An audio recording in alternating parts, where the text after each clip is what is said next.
நீங்கள் பார்த்து கொண்டிருப்பது உங்கள் ஜாஷ்வா டிவி. சகல ஜனங்களுக்கும் நற்செய்தி.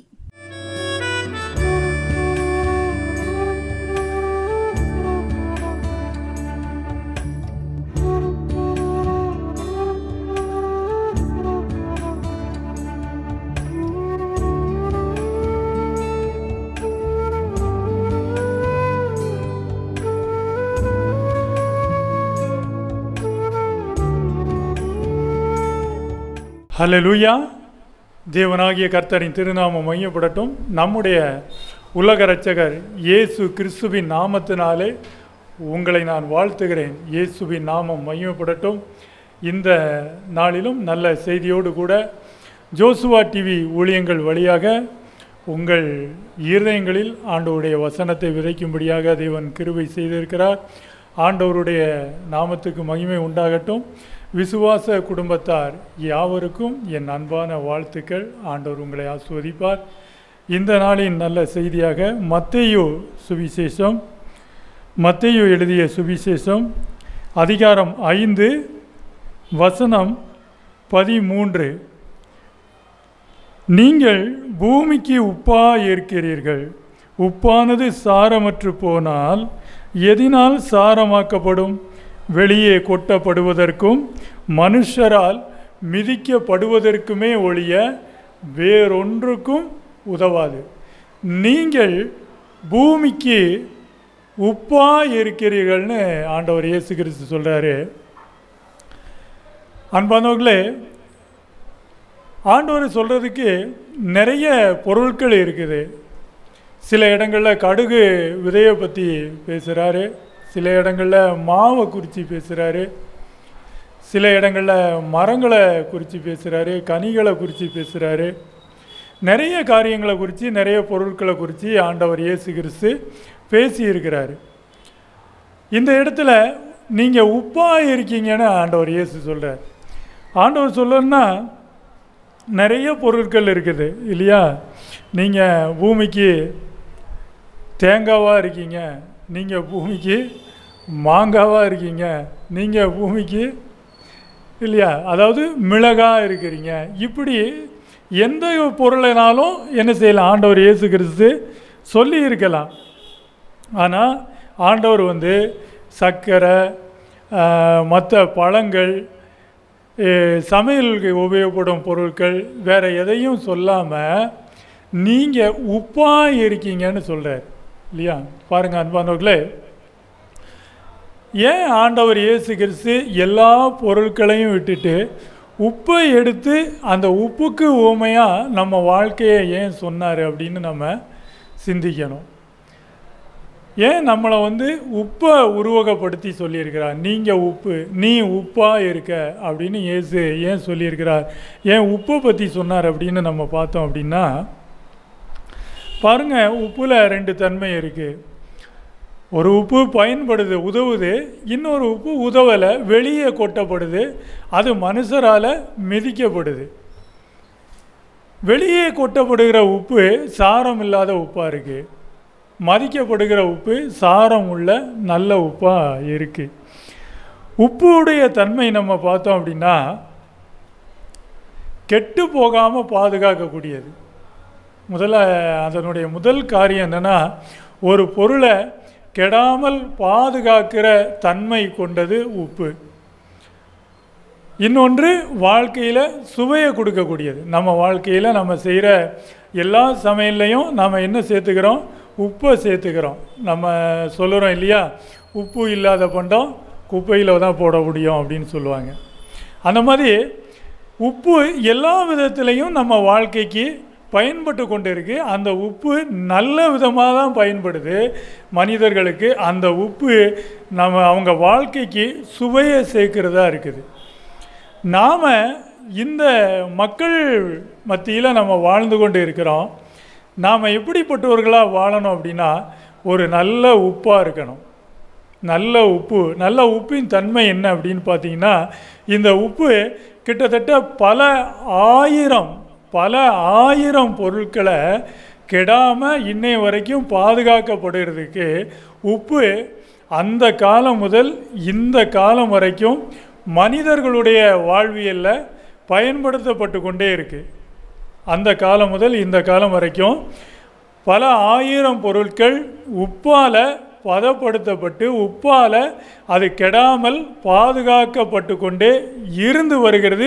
இன்று முதல் இந்த சமுதாயத்தில் நாம் ஒரு நல்ல உப்பாக இருந்து எந்த ஒரு சூழ்நிலையிலையும் இந்த சமுதாயம் சீர்கெடுவதற்கோ இந்த சமுதாய மக்கள் கெட்டு போவதற்கோ நாம் ஒரு காரணமாக இராதபடிக்கு இந்த சமுதாயமும் சமுதாய மக்களுடைய வாழ்க்கையும் அவங்களுடைய மனநிலையும் அவங்களுடைய எண்ணங்களும் எந்த விதத்திலையும் கெட்டு போகாதபடி பாதுகாக்கக்கூடியவர்களாக நாம் இருக்கணுன்றது தான் இயேசு கிறிஸ்துவினுடைய நோக்கம்.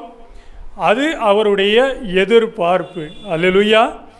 அந்த அடிப்படையை வச்சு தான் ஆண்டவர் இயேசு கிறிஸ்து நீ பூமிக்கு உப்பா இருக்கிறாய்ன்னு சொன்னார். நம்ம எல்லாரும் உப்பாக இருக்கோன்னு சொன்னார். இந்த உலகத்துக்கு, பூமிக்கு அப்படின்னா உலகத்துக்கு, இந்த உலகம் முழுவதுமே, உலகம் எங்குமே எல்லா மொழியினருக்கும் எல்லா இனத்தவருக்கும் எல்லா ஜாதியினருக்கும் நீ உப்பா இருக்கிறாய். பாருங்க, இந்த உப்பு எந்த மனிதன் கரைச்சாலும் கரைஞ்சிரும். இந்த உப்பு கிட்ட ஜாதி பிரிவினை கிடையாது. அது மனிதர்கள், இந்த மனிதன் நல்லவன் கெட்டவன், இந்த மனிதனுக்கு நம்ம கரையக்கூடாது, இந்த மனுஷனுக்கு நாம் சுவையை கொடுக்கக்கூடாது அப்படின்ற ஒரு காரியம் இந்த உப்புக்கிட்ட கிடையாது. உப்பு ஜாதி பிரிவினை, எந்த ஒரு பிரிவினைகளுக்கும் எந்த ஒரு எண்ணங்களுக்கும் அப்பாற்பட்டது உப்பு. உலகம் முழுவதுமே எல்லா மனிதனுக்கும் தேவைப்படுவது உப்பு. அந்த உப்பு எந்த மனிதன் தன் உணவில் பயன்படுத்தினாலும் அந்த மனிதனுக்கு அந்த உப்பு சுவையை மட்டும்தான் கொடுக்கும், இல்லையா? அன்பானவர்களை கவனிங்க, அந்த உப்பு எல்லா மனிதன் வாழ்க்கைக்கும் சுவையை மட்டும்தான் கொடுக்கும். அந்த மாதிரி நாம் நம்மளுடைய வாழ்க்கையில், விசுவாச வாழ்க்கை பயணத்தில் நம்மக்கிட்ட என்ன இருக்கக்கூடாதுன்னா பாரபட்சம் இருக்கக்கூடாது. ஆண்டவர் இயேசு 5:44 சொல்லுவார் பாருங்க, மத்தேயுவில், உங்கள் சத்துருக்களை சிநேகியுங்கள், உங்களை பகைக்கிறவர்களுக்கு நன்மை செய்யுங்கள், உங்களை துன்பப்படுத்தினா நீங்கள் அவங்களுக்காக என்ன செய்யுங்க, ஜெபம் பண்ணுங்க அப்படின்றத இதே அதிகாரத்தில் தான் சொல்கிறாரு. பாருங்கள், நான் உங்களுக்கு சொல்கிறேன், உங்கள் சத்துருக்களை சிநேகியுங்கள், உங்களை சபிக்கிறவர்களை ஆசீர்வதியுங்கள், உங்களை பகைக்கிறவர்களுக்கு நன்மை செய்யுங்கள், உங்களை நிந்திக்கிறவர்களுக்காகவும் உங்களை துன்பப்படுத்துகிறவர்களுக்காகவும் ஜெபம் பண்ணுங்கள், நீங்கள் உப்பாக இருக்கிறீங்க. இந்த வசனத்தையும் அந்த வசனத்தையும் நீங்கள் இணைச்சி நீங்கள் கவனிக்கும்போது இந்த உப்பான வாழ்க்கையுடைய சாரம்சம் என்ன, இந்த உப்பு அப்படின்னு சொன்னதுடைய அர்த்தம் என்ன அப்படின்றது நமக்கு நல்லா விளங்கும். அன்பானவர்களே, நம்மக்கிட்ட என்ன இருக்கக்கூடாதுன்னா இந்த சுயநலமான காரியங்கள் இருக்கக்கூடாது. சுயநல சிந்தை என்பது பார்த்தீங்கன்னா கருங்கல் மாதிரி. நீங்கள் பூமிக்கு கருங்கல்லாக இருக்கீங்க அப்படின்னா இயேசு சொன்னார் இல்லையா? இல்லையா? அப்படியே அவர் சொல்லலாம். ஆனால் அது என்ன செய்யாது, மனுஷனுக்கு பயன்படாது. அதை போட்டு சாப்பாட்டில் என்ன செய்ய முடியாது, கரைக்க முடியாது. அது மற்றவங்க வாழ்க்கைக்கு சுவையை கொடுக்காது. இயேசு சொன்னார், நீங்கள் பூமிக்கு கருங்கல்லாக இருக்கீங்க அப்படின்னு சொல்லாமல் நீங்கள் பூமிக்கு உப்பாக இருக்கீங்கன்னு சொன்னார். அல்லேலூயா. நீங்கள் பூமிக்கு உப்பாக இருக்கீங்கன்னு சொன்னார். அதனால் அன்பானவர்களே, இந்த உப்பின் தன்மை, உப்பின் சாரம்சம் என்ன, உப்பின் சாரம் உள்ள உப்பு, சாரம் இல்லாத உப்புன்னு இயேசு சொல்கிறார் இல்லையா? அதை நீங்கள் கவனிச்சிங்க அப்படின்னா இந்த மத்தேயு 5ஆம் அதிகாரத்தில் வசனம் 3லேருந்து 12 வசனம் வரைக்கும் சொல்லியிருப்பார் ஆண்டவர் இயேசு கிறிஸ்து. பாருங்கள், ஆவியில் எளிமை உள்ளவர்கள் பாக்கியவான்கள், பரலோக ராஜ்யம் அவர்களுடையது. துயரப்படுகிறவர்கள் பாக்கியவான்கள், அவர்கள் ஆறுதல் அடைவார்கள். சாந்த குணம் உள்ளவர்கள் பாக்கியவான்கள், அவர்கள் பூமியை சுதந்தரித்து கொள்வார்கள். நீதியின் மேல் பசி தாகம் உள்ளவர்கள் பாக்கியவான்கள், அவர்கள் திருப்தி அடைவார்கள். இரக்கம் உள்ளவர்கள் பாக்கியவான்கள், அவர்கள் இரக்கம் பெறுவார்கள். இருதயத்தில் சுத்தம் உள்ளவர்கள் பாக்கியவான்கள், அவர்கள் தேவனை தரிசிப்பார்கள். சமாதானம் பண்ணுகிறவர்கள் பாக்கியவான்கள், அவர்கள் தேவனுடைய புத்திரர் எனப்படுவார்கள். நீதியின் நிமித்தம் துன்பப்படுகிறவர்கள் பாக்கியவான்கள், பரலோக ராஜ்யம் அவர்களுடையது. என் நிமித்தம் உங்களை நிந்தித்து துன்பப்படுத்தி பலவித தீமையான மொழிகளையும் உங்கள் பேரில் பொய்யாய் சொல்வார்களானால் பாக்கியவான்களாய் இருப்பீர்கள். சந்தோஷப்பட்டு களி கூறுங்கள், பரலோகத்தில் உங்கள் பலன் மிகுதியாய் இருக்கும். உங்களுக்கு முன்னிருந்த தீர்க்கதரிசிகளையும் அப்படியே துன்பப்படுத்தினார்களே, நீங்கள் பூமிக்கு உப்பாய் இருக்கிறீர்கள். அல்லேலூயா, ஆமென். இந்த வசனம் 3 முதல் 13 முடிய நீங்கள் கவனிச்சிங்கன்னா அதுதான் சாரம் உள்ள உப்பு, அதுதான் சாரம் உள்ள கிறிஸ்தவம், அதுதான் சாரம் உள்ள கிறிஸ்தவன், அதுதான் சாரம் உள்ள விசுவாசி. இந்த 3 முதல் 13 முடிய இருக்கிற வசனங்கள் தான் நாம் ஒரு சாரம் உள்ள உப்பு அப்படின்றத சொல்லக்கூடியது. அன்பானவர்களே, இந்த வசனங்கள் இல்லாத ஒரு பயணம்தான் சாரம் இல்லாத உப்பின் பயணமாக இருக்கும். அது ஒன்றுக்கு உதவாது. பாருங்கள், இந்த 3ஆம் வசனத்திலிருந்து 13ஆம் வசனம் வரைக்கும் அவர் சொன்ன காரியங்கள் எந்த மனிதனுக்குள் இருக்கிறதோ அந்த மனிதன் இந்த பூமிக்கு சாரமுள்ள உப்பாய் இருக்கிறான். எந்த மனிதன்கிட்ட இந்த காரியங்கள் இல்லையோ அந்த மனிதன் இந்த பூமியில் சாரம் இல்லாத உப்பாக ஒன்றுக்கும் உதவாத மனிதனாக இருக்கிறான். அல்லேலூயா.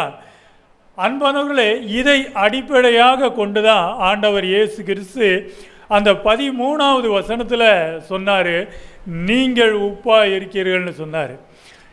அதுக்கு முன்னால் சொல்லப்பட்ட 10 வசனங்களை நாம் கவனிக்கணும். அந்த 10 வசனம்தான் நம் வாழ்க்கையின் சாரம்சம், நம்ம வாழ்க்கையில் இருக்கிற சாரம்.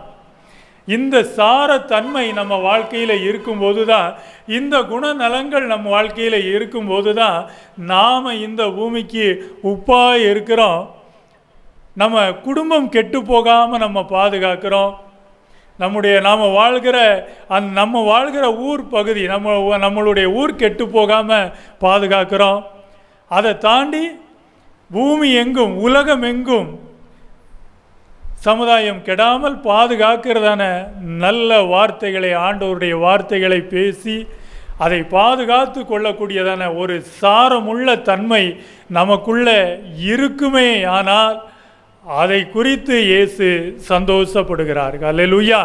நீங்கள் ஒரு நல்ல உப்பாய் இருக்கும்போது ஆண்டவர் மகிழ்ச்சி அடைகிறார். நீங்கள் ஒரு கருங்கல்லாக இருக்கும்போது ஆண்டவர் மன வருத்தப்படுகிறார். இந்த 10 வசனத்தின் குணநலங்கள் இருக்கிற மனிதன் சாரமுள்ள உப்பாய் இருக்கிறான். அவன் சத்திய தேவனை மகிழ்ச்சி அடைய செய்கிறான். இந்த தன்மைகள் இல்லாத மனிதன் இந்த பூமியில் கருங்கல்லாய் இருக்கிறான். அவன் யாருக்கும் பிரயோஜனம் கிடையாது. முழுவதும் சுயநலக்காரன், முழுவதும் சுயநலம், முழுக்க சுயநலம். அன்பானவர்களே, இதுதான் இந்த கருங்கல்லுக்கும் உப்புக்கும் வித்தியாசம். என்னன்னா, உப்பு பொதுநலத்தன்மையுடையது. உலகம் எங்கும் எந்த ஜாதியானாலும், எந்த பாசைக்காரனானாலும், எந்த மனிதனானாலும் அந்த மனிதன் அவன் வாழ்க்கைக்கு சுவையை கொடுப்பது, தன்னைத்தானே கரைத்து தன்னை அழித்து அவன் வாழ்க்கைக்கு சுவையை கொடுக்கும் தன்மையுள்ளது தான் உப்பு. நம்ம வாழ்க்கை பயணம் நம்மக்கிட்ட அப்படி இருக்கணும். அதை அடிப்படையாக வச்சு தான் நம்ம ஆண்டவர் இயேசு கிறிஸ்து நம்மை பார்த்து சொன்னார், நீங்கள் உப்பா இருக்கிறீர்கள் என்று. அன்பானவர்களே, இன்றைக்கு நீங்கள் ஒவ்வொருவரும் நிதானித்து கொள்ளுங்க. நீங்கள் பூமிக்கு உப்பா இருக்கிறீங்களா அப்படின்றத நீங்கள் நிதானித்து கொள்ளுங்க. உப்பானது சாரமற்று போனால் அது வெளியே கொட்டப்படும், மனுஷரால் மிதிக்கப்படும், ஒன்றுக்கும் உதவாது. அப்போஸ்தலர் கூட இணைஞ்சு இருந்தவர் தான் ஒரு சீசன் யூதாசு. அவர் சாரமுள்ள உப்பா இருக்கிற வரைக்கும் அவர் நல்ல ஐக்கியத்தோடு இருந்தார். ஆண்டவர் கூட நல்ல ஊழியங்களை செஞ்சு வந்தார். அவர் அந்த சாரத்தின் தன்மையை இழக்கும் போது என்ன செய்யப்பட்டார்? புறம்பே தள்ளப்பட்டார், மனுஷரால் ஒதுக்கப்பட்டார், எல்லாராலையும் ஒதுக்கப்பட்டுட்டார். அப்போஸ் சிலர்களும் மற்ற சீசர்களும் அவரை வெறுத்துட்டாங்க. 12 வசனத்தில் சொல்கிறார், நீங்கள் உப்பா இருக்கிறீர்கள் என்று. அன்பானவர்களே, இந்த சாரமுள்ள உப்பு இருக்கிற வரைக்கும் அவர் சாரமுள்ள உப்பா இருக்கிறார். அவர் சாரமுள்ள உப்பா இருக்கிற வரைக்கும் அவர் நல்ல ஊழியங்களை செஞ்சு வந்தார். அவர் அந்த சாரத்தின் தன்மையை இழக்கும் போது என்ன செய்யப்பட்டார்? புறம்பே தள்ளப்பட்டார், மனுஷரால் ஒதுக்கப்பட்டார், எல்லாராலையும் ஒதுக்கப்பட்டுட்டார். அப்போஸ் சிலர்களும் வெறுத்துட்டாங்க. அவர் எந்த எதிரிக்கு உதவி செஞ்சாரோ அந்த எதிரிகளும் அவரை புறம்பே தள்ளிட்டாங்க. பாருங்கள், சாரம் இல்லாத உப்பு அது ஒன்றுக்கும் உதவாது. அது வெளியே கொட்டப்படும், மனுஷரால் மிதிக்கப்படும். உங்கள் குடும்பத்தில் நீங்கள் சாரமுள்ள உப்பாக இருங்க, இந்த சமுதாயத்தில் நீங்கள் சாரமுள்ள உப்பாக இருங்க, இந்த உலகம் முழுவதும் நீங்கள் ஒரு சாரமுள்ள நல்ல உப்பாக இருங்க. பொதுநலத்தோடு இருங்க, சுயநலத்தை அறவே ஒழிங்க. சுயநலம் உள்ள மனிதன் கருங்கல்லை போன்றவன். சாரமுள்ள உப்புக்கல்லாக இருக்கிறவன் அவன் பொதுநலமாக இருந்து எந்த மனிதனுக்கும், எந்த பாசைக்காரனுக்கும், எந்த குடும்பத்துக்கும் நல்லதையே நினைக்கிறவன், நல்லதையே செய்கிறவன். கிறிஸ்து இயேசுவை சந்தோஷப்படுத்துகிற மனிதன், பரலோகம் அந்த மனிதனை பார்த்து மகிழ்ச்சி அடைகிறது. அல்லேலூயா, ஆமென். அன்பானவர்களே, ஆண்டவர் உரைத்தபடி நீங்கள் பூமிக்கு உப்பாய் இருங்கள். ஆண்டவர் உங்களை வல்லமையாய் பயன்படுத்துவார். உங்களுடைய நல்ல குணங்களை வளர்த்துக்கங்க. நீங்கள் ஒரு சாரமுள்ள உப்பாய் இருக்கணும் அப்படின்னா இந்த மத்தேயு 5ஆம் அதிகாரத்தில் 10 வசனங்களை நீங்கள் அப்படியே வாசிக்கிட்டே வாங்க. அந்த 13வது வசனத்தில் ஆண்டவர் சொல்கிறார் பாருங்க. அந்த 3வது வசனத்திலிருந்து தொடர்ந்து அந்த 10 வசனத்தை வாசிங்க. 13வது வசனத்தில் நீங்கள் உப்பாக இருக்கீங்கன்னு சொன்னார். அதுக்கு மேலே சொல்லப்பட்ட அத்தனை வசனங்களின் சாரம் தான் 13வது வசனம். அத்தனை குணநலங்களும் நம்மக்கிட்ட இருக்கும்போது இந்த பூமியில் நாம் சாரமுள்ள உப்பாக வாழ்வோம். அல்லேலூயா, அல்லேலூயா. ஆண்டவர் உங்களை ஆசீர்வதிப்பார். அன்பானவர்களே, நல்ல ஒரு உப்பாய், நல்ல உப்பாக நம்ம இருப்போம். சாரமுள்ள உப்பாய் வாழ்ந்து கிறிஸ்து இயேசுவின் நாமத்தை நாம் மகிமைப்படுத்துவோம். இந்த சமுதாயத்தில் இயேசுவின் நாமத்தை நாம் உயர்த்தி பிடிப்போம். ஆண்டவருடைய நாமத்துக்கு மகிமையை சேர்ப்போம். நல்ல சாட்சியுள்ள வாழ்க்கையை வாழ்வோம்.